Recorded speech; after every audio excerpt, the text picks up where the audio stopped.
Hi everybody, Lex the Gray here. Welcome back to another video. This will be a experimental solo RPG campaign based on GURPS 3rd edition. I've been addicted to this system for the past week and I've been learning it as much as I can. Now, some housekeeping. Like I said, I'm new to the system, so I will get things wrong. I'm going to play it to the best of my ability, but as long as I'm enjoying it, that's really all that matters for me. I have a character here, I've already talked about him, Dex Raymond, in my last video. Oracle-wise, we'll be using tables for one, and then we also have my usual D100 Oracle. As a handicap for my character, because it is a solo RPG, I want to give him a chance to survive in this world. I will always include a modifier, a negative D6 modifier, when I roll anything for Dex. So this modifier applies only to his roll before any other modifiers, and this does not affect the given GM modifier on a skill based on difficulty. So with that in mind, let's figure out where Dex Raymond will be starting. So let's go to locations here in the Oracle and figure out where we are. If we are in a settlement, a structure perhaps. So let's roll for D20. 11, that's going to be a village. Okay, we're in a village. We'll write down his name here. Location, star, village. We have some details on this village. We'll call it the Winter Green. And some weather, some conditions for the current moment of time. And I am a little under the weather, so I'm not as enthusiastic as I try to be. So weather-wise, we're rolling at a D20 here. I'm going to say it is going to be, let's try precipitation, 19. So it's raining. Okay, so we have weather. It's raining. And I'm thinking that we're outside, most likely, if we're traveling. Let's say, well, let's figure out what we're doing. We know where we are. It's raining. It's that's all I really want to worry about regarding weather. Now the quest, let's see what we're doing. What is our character currently up to? Are we going to start in the middle of something, perhaps? 18. So bring peace. Okay, so let's see. Quest, bring peace. And then the subject matter, 16. A castle. All right. And then the motivation, power. And the final is the object artifact, 3. So that's going to be armor. Now, did we just get back from, I'm thinking that we just got back either from this castle or this castle is nearby the village. Well, let's ask the Oracle. Is this castle we're looking for that wields some kind of powerful piece of armor, supposedly that can bring peace?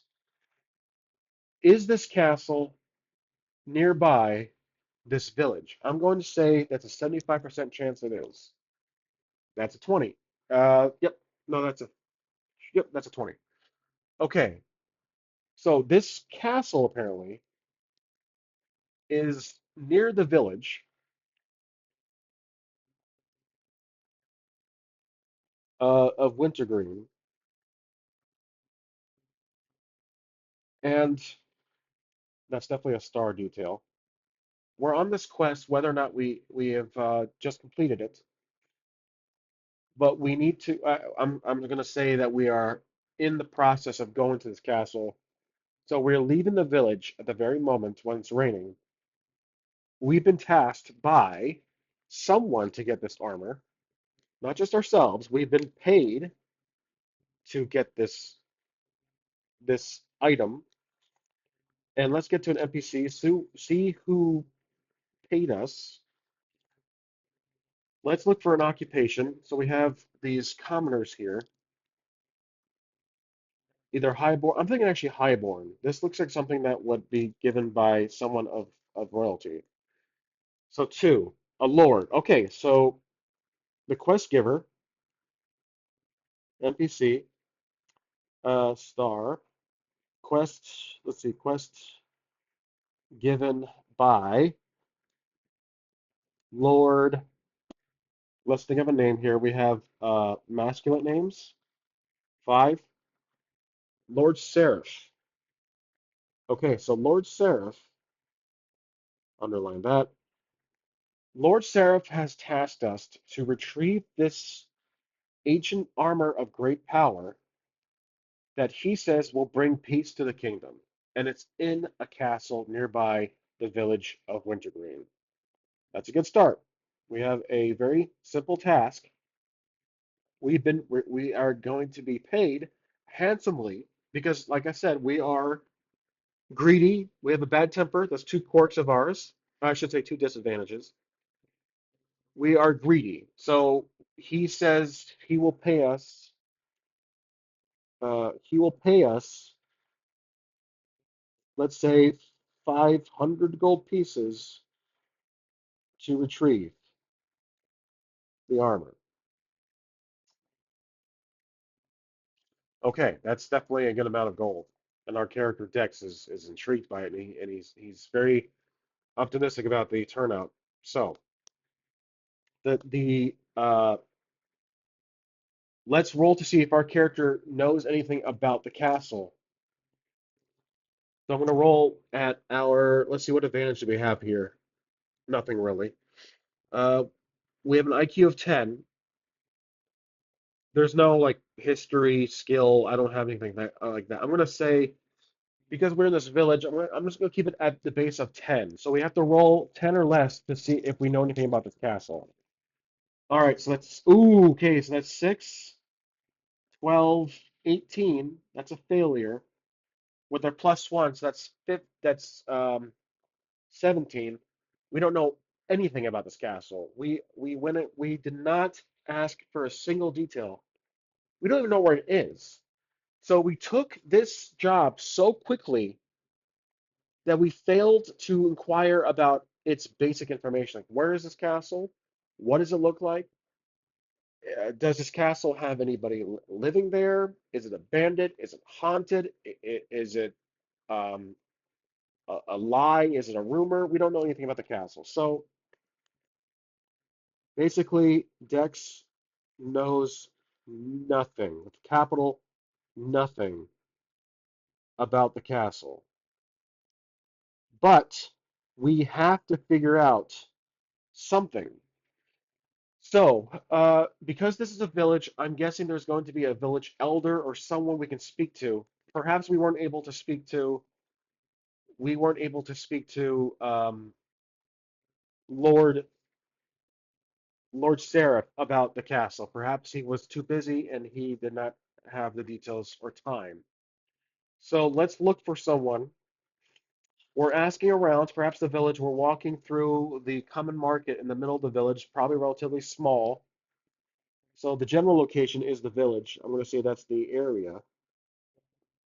But now the focus of, we're now the focus location of the, what I'm calling the common market. Not a lot of going on around here. It's probably because of the rain. So do we spot anybody?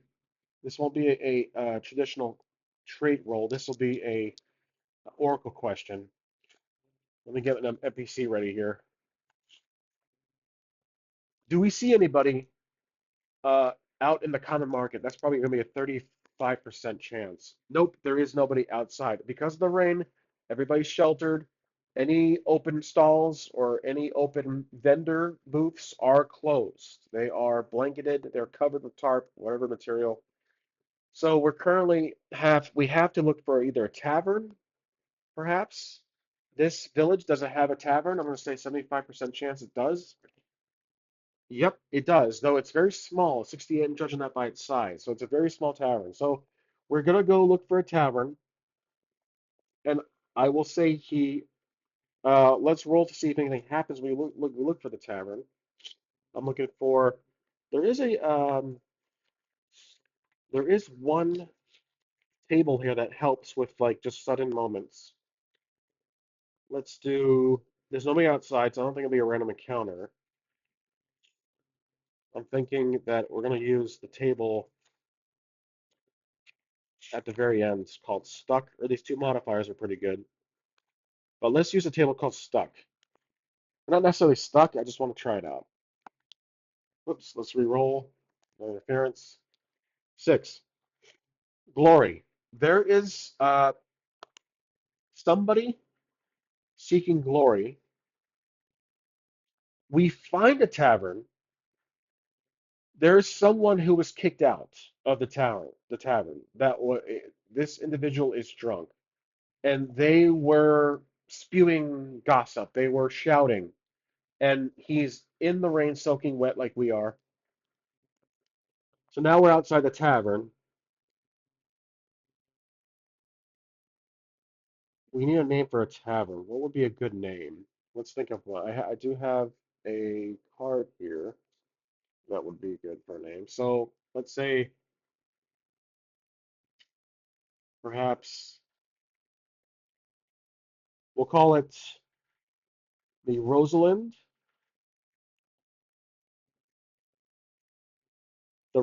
Inn, just based on this little name here. This is a GM Apprentice deck. The Rosalind Inn. This is a very, very small tavern. It's probably the size of a shoebox. So we're outside. There's a crazed drunk individual who's spewing details about uh, you know what? He's spewing information about the castle that we're seeking. He is, though, speaking, uh, he's not, we can't understand him. He's just basically saying, there's ghosts up in them hills. I saw it with my own eyes. That place is haunted and no one believes me. So he's basically talking about hauntings, just to keep it simple. And our character, Dax, takes interest in this, so he approaches him and he says, "Did you see hauntings? Are you talking about a castle?" And we're going to have to roll for this. I think we can either roll for it or ask the Oracle because we're talking to him. He is drunk, so I believe this will be an IQ roll where the modifier will be a penalty of 8 because he's drunk. So he's probably not too approachable, but I believe he's somewhat aware of his surroundings. So we got to roll 8 or less to see if he even answers us. That is going to be a for sure 4, 5, 6 minus 5. That's a 1. So we do indeed get he notices us and he tells us, yes. He says, the castle. I was there. I saw it with my own eyes. That place is haunted. Almost took me, almost killed me, but no one listens. And then we tell him, that's interesting because we are looking for this very castle. You might tell us where it is. And I think he will because he's happy we're even listening to him in the first place. He got kicked out of the tavern. So to have anyone take interest of what he's spewing is a positive for him. So he says, yes, I'll tell you where this castle is. It's north from here, on top of a hill, through the forest, through the whispering woods. It's about probably, he says, maybe a few miles up. So the castle is north of the village,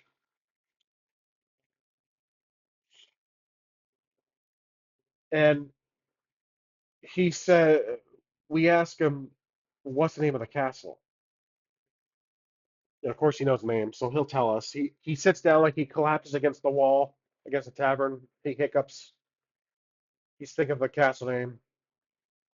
He says, castle.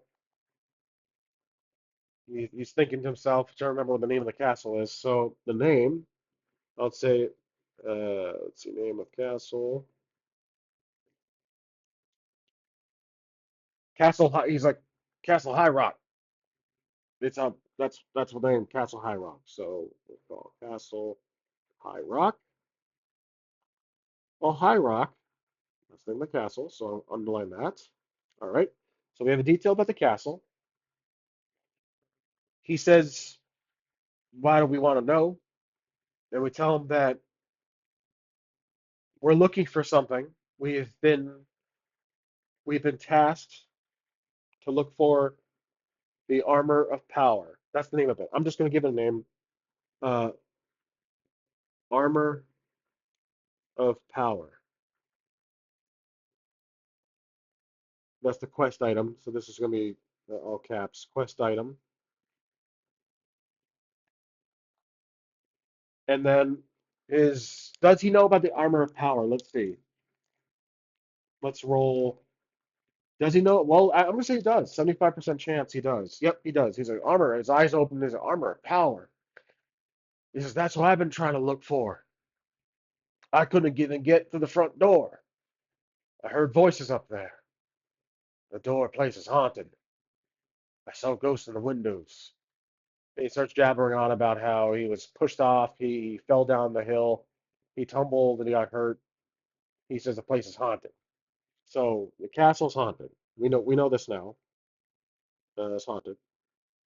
That's what he alleges. We don't know for sure. He could be out of his mind, but he knows about this man. So this drunk. Let's give him a character name. So I feel like we're talking to him pretty. He's drunk. Let's see. Let's give him a name.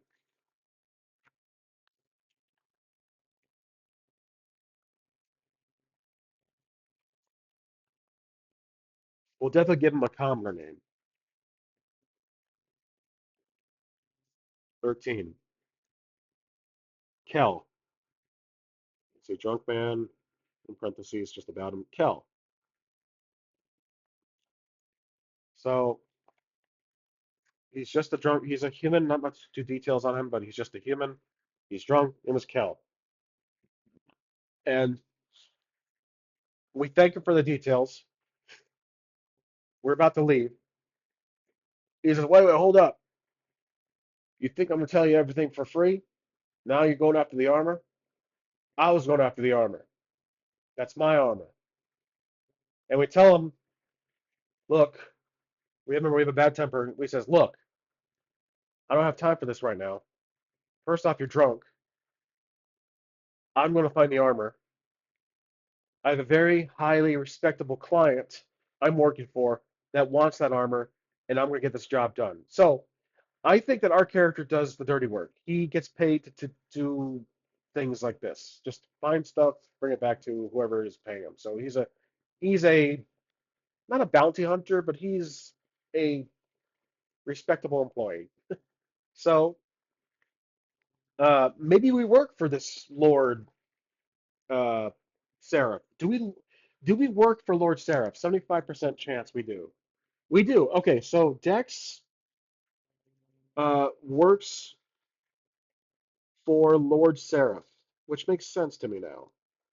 We're not just a random adventure. I think this is our job. So I like that. I actually like that detail. Now, the drunk man, he tries to get up. He says, "Well, fine, you're getting that armor. I'm coming with you." He tries to stand up, but he kind of stumbles back. And again, we're kind of impatient. We're like, "Look, I understand this armor. You want it very badly, but I have a highly. My boss wants this armor too, and I'm not gonna go in there just to get it for you. What if I bring you back something just to shut you up? So this will be kind of a way to persuade him. Not really sure how we roll for that, but IQ, I'm going to keep it at 10. So we're rolling at 10 or less to see if we can convince them that we'll bring back something of value just for this guy. Just make him happy. He did tell us. So 5, 9, 10, 11, that would have been a fail, but minus 4, that is a success. So we convince him this is a side quest for us. So side quest, uh, bring back something of value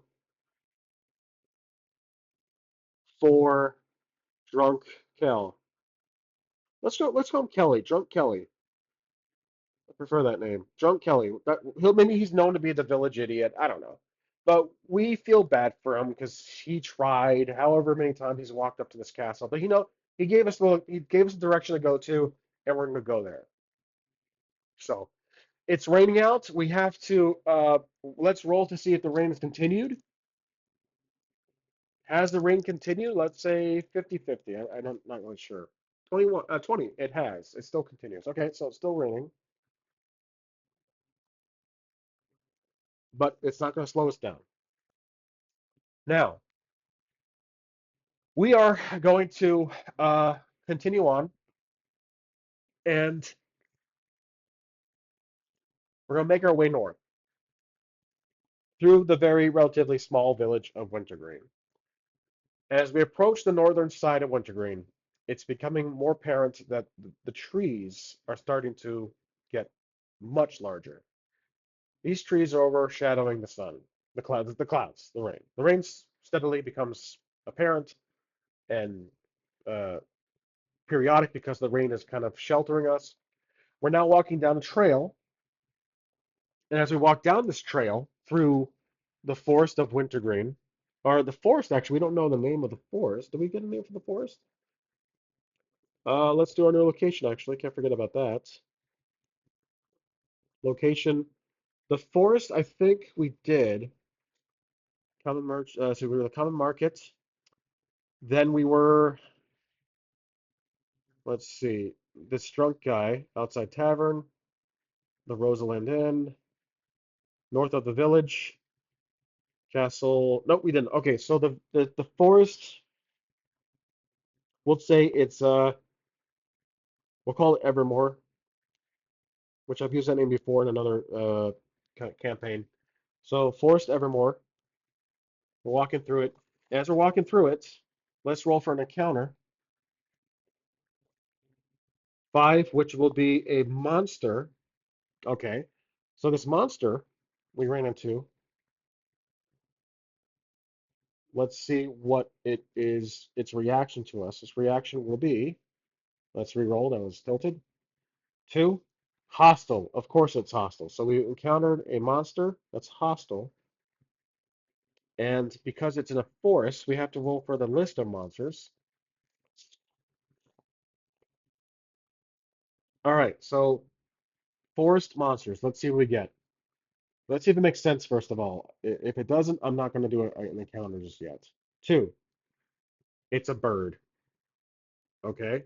Oh, it's a it's a hawk. Okay, so no, actually, you know what? It's a large, not a large, but it looks to be like a demonic crow that's attacking us. It's flying around our heads. So it's a large crow.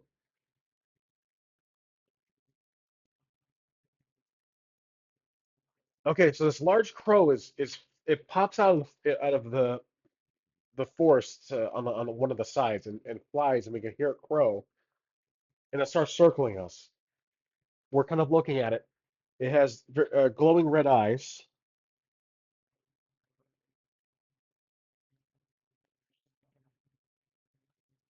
and then it starts to dive bomb us. It swoops down. We're gonna have to dodge it. So let's roll for our first move. This will be a dodge. Let's see. This will be acrobatic. We're going to probably have to roll or something. but it'll be a level 12, so we're pretty good at this. Any advantage here? We do have a danger sense, so I'm thinking it's like a spider sense. That's how I put it. Peripheral vision. We have a pretty good level of stats, pretty good advantages to aid in expecting something to happen. So we don't necessarily like suddenly see the bird. We dodge. We have an inkling that there's something following us or something in the air. We turn and we dodge. So I'm going to say the difficulty increases or becomes easier for us. So dexterity and the acrobats at 12, and the IQ. I'm going to say it will be 14. Will be the difficulty.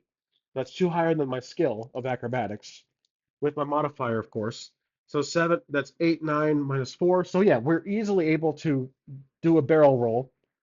We um, we roll it down in front. We stand up and we see the bird as it attempted its first flyby. It's turning around and it's coming at us once more. So we're gonna dodge again. Same thing. This time we're prepared. So, but our danger sense is no longer needed. We will be rolling at our standard 12 acrobatic. Let's see, 6, 8, 10 minus 6. That's going to be easily successful. I almost think this modifier is not really needed. So let's take it away for now. I'll keep it nearby, but I'm going to say we've been doing pretty well so far. But I don't want to give him an edge all the time. So 6, 8, 10. As far as if I'm doing this accurately, we dodge the second time. The bird then becomes impatient and starts circling us as we prepare once again. But this time we're going to shoot. We're going to try to hit him with a weapon. Now, I'm not actually doing combat right now. I'm doing a narrative-driven combat sequence. So the bird doesn't have any armor, but let's give him some stats. We're going to say that his dodge will be, he has no armor, so his dodge damage resistance is going to be, let's say, 2. Or, I'm sorry, no damage resistance. His dodge is 4. So building a little quick character here, only has a dodge of 4. So we're going to try to attack him with our, when he comes at us once more, we're going to take our short sword, we're going to ready it and swing at it. We have our skill level 14 with our short sword. And so we're looking at rolling at 14 or less. Just make sure I'm doing this right. Okay, so let's roll. If we can hit it. Yep, we do. 5, 6. So we hit him, and the bird has a chance to defend. So, but he has to roll at a measly 4, which is going to be very unlikely. Yep, he's not able to. Okay, we're going to deal damage to it. Let's get some health for this bird. I'm going to say we'll give him small count of 5. Let's do HP 5. And we're going to roll for attack. So we're using our short sword, which is a D1. There's no modifier on it. And a sword is a swipe, a swing, which is going to be, its type just says swing. It doesn't say cut or thrust. Impalement or cut. Hold on, let's check the rules here. So, for the short sword, what kind of damage does it do? That's what we're looking for. Short sword does, I know it's down here somewhere. Here we go. It does a cut. I probably should write that down. So, a cut, it does have an advantage. So, a cut, I'll write this right here. Cut. Okay. A cut basically gives us post DR 50% damage more on top of what we roll. So I'm going to roll 1 dice. It doesn't have any defense, any armor, straight up flesh. 1. So that's going to be 50%. So it's 1.5 damage. So now it's down to 3.5. Oh, and I think you're round down. You know what? I'm gonna keep it as it is. Okay, so we swing it, we hit it, though we don't kill it. It flies up in the air and then it lands on a tree. It kind of adjusts its wings and it looks at us and it makes another noise. It barks once more at us.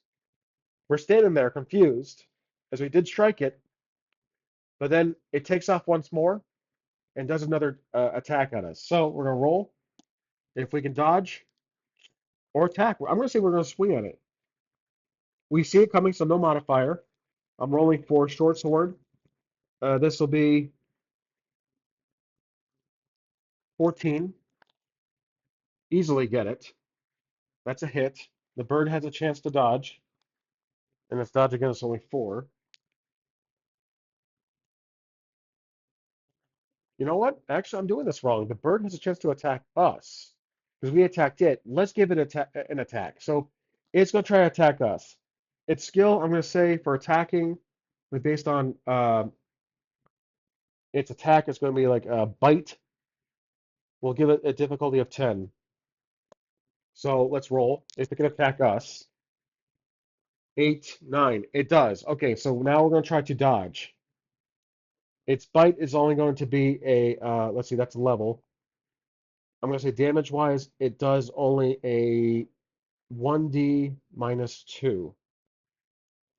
So we're going to try to dodge with our weapon that we're holding, the shield. So that's going to be a 7, I believe, a short sword. Half a short sword is 14, yep, 7. So we're going to try to parry, basically, plus our passive defense, which is 4.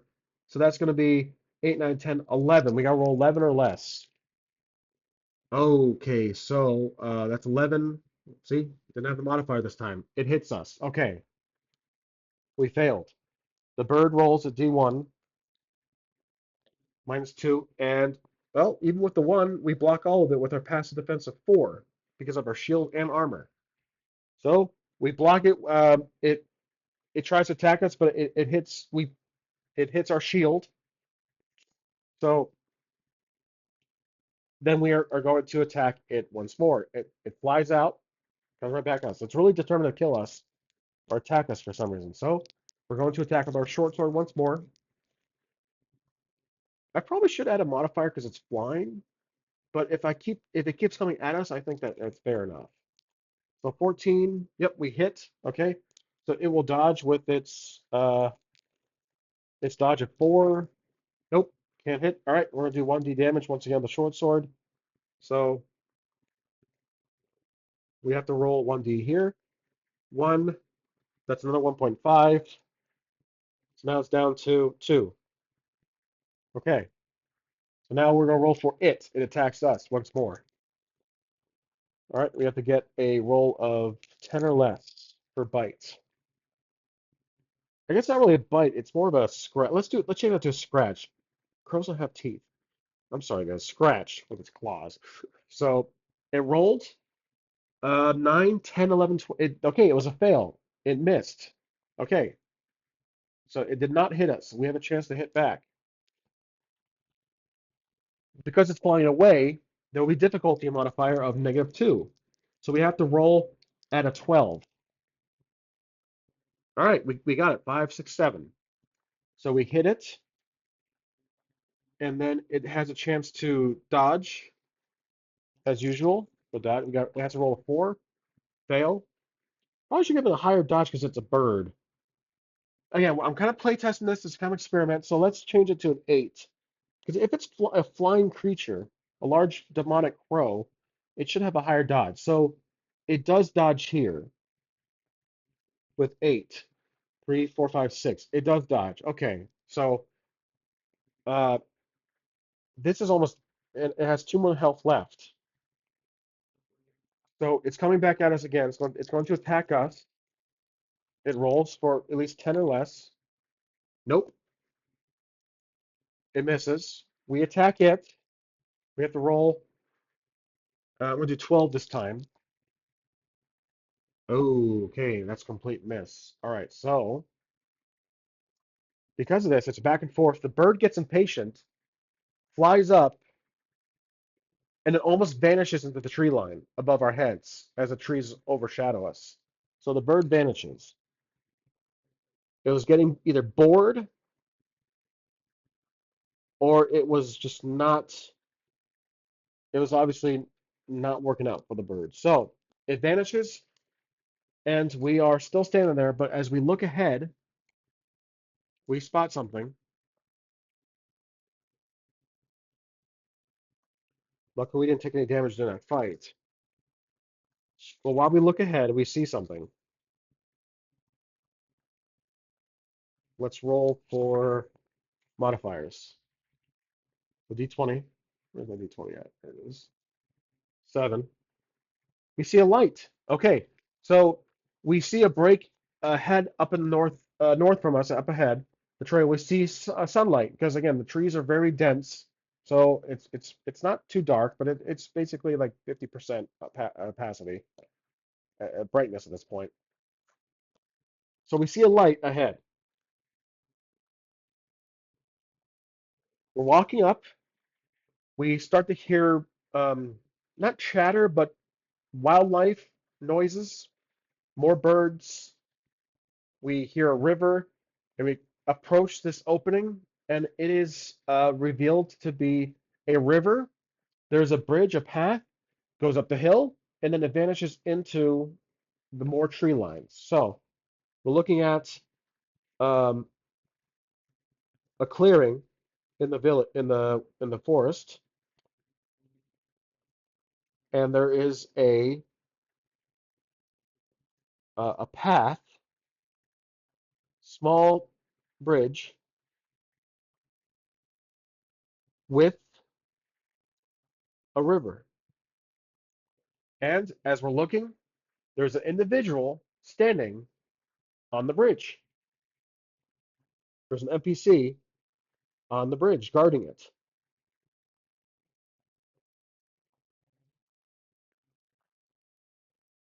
It looks like a knight, and that's where I'll stop for this episode. So, hope you enjoyed. We made some progress. We are now probably halfway up to this castle, the castle of Highstone, and we have approached, or we're about to approach, what appears to be some formidable knight who is standing there with his hand on a sword, standing apparently to stand guard on this relatively small bridge. So just picture the movie Robin Hood Men in Tights with Little John standing on this bridge. Not necessarily the character look, but doing that sort of behavior. All right. I do hope you appreciate. I hope you enjoy this episode. I do apologize that I am not as enthusiastic as usual, or because I'm like I said, I feel like crap. But I wanted to do this episode so badly, just to get my feet wet with the GURPS. I'm sure I did the battle combat wrong, completely wrong. But again, it was more narrative driven because I didn't really see it going on that long, even though it felt like it was going on for a while. But it was kind of just more of an experimental combat just with one little creature who I gave some stats in pretty quick. So, in the next episode, I will be using not tables for one because this is a little limiting. I'll be using AI. So I'll most likely be using Google Gemini to just as an oracle. So, as always, everyone, thanks for watching, and I'll see you in the next one. Take care.